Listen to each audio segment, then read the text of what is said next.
Заречный шағын ауданы су басу қаупі басым аймақтардың қатарында. Мұнда көшені қардан тазарту жұмыстары жүргізілді дегенмен, жергілікті халық қыс бойына қар шығарған техниканы көрген жоқпыз дейді. Сөздерінше, адам бойынан асатын қар үйілген күйі әлі жатыр. Сол себепті күннің жылынуын қорқынышпен күтіп отырғандарын айтады.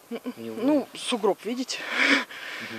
Көріп тұрсыздар ғой, қар үйіліп жатыр, көктем келді. Күн жылынғанда су болып үйлерге кіреді. Көшелермен жүру мүмкін болмайды. Автобусы отказываются ездить здесь. Жаяу тізеден келетін су кешіп жүрміз, өйткені көктемде бізге жүретін қоғамдық көліктерде қатынамай қалады. Дегенмен мамандар қар шығару жұмыстары тынымсыз жүргізіліп жатыр деп ағынан жарылуда. Ал ресми мәлімет бойынша қар қалыңдығы биыл 1,5-2 есеге дейін көп түскен. Мамандар өңірде 8.000 тұрғыны бар 30-дан артық елді мекенге су басу қаупі төніп тұрғанын ашық айтады. Солтүстік Қазақстан облысы бойынша көктемгі тасқын су 297 шақырым автомобиль жолдарын, 20 шақырым темір жол мен 22 көпірді, 5000 саяжай мен 2175 су өтетін құбырларды басуы мүмкін.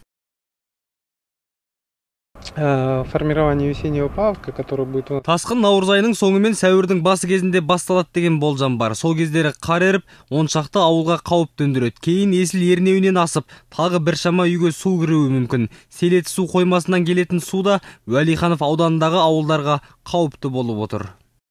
Селеті су қоймасы қазір 45%-ға толып тұр. Ал Есіл өзеніндегі Сергей су қоймасының толу көлемі 93%-ға дейін жетіп отыр дейді мамандар. Төтеншеліктер былтыр тасқын кезінде 100-ге тарта баспанаға су кірген дейді, дегенмен биылғы жылы үйлерді су басу қаупі одан да жоғары екенін ескертеді. Сондықтан тасқынға әлден қамданып жатырмыз деп сендіруде.